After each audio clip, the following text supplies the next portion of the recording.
আমাদের রোজা, আমাদের ইবাদত, এগুলোকে মিজানের পাল্লায় উঠালে কোনো ওজনই হবে না। তবে আমাদের একটা কৌশল জানা আছে, আমরা আল্লাহর রহমতের ভিখারি।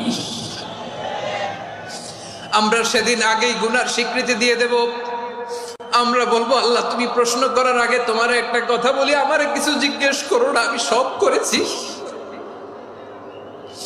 এমন কোন পাপ নাই যে পাপ আমারে দিয়ে হয় নাই।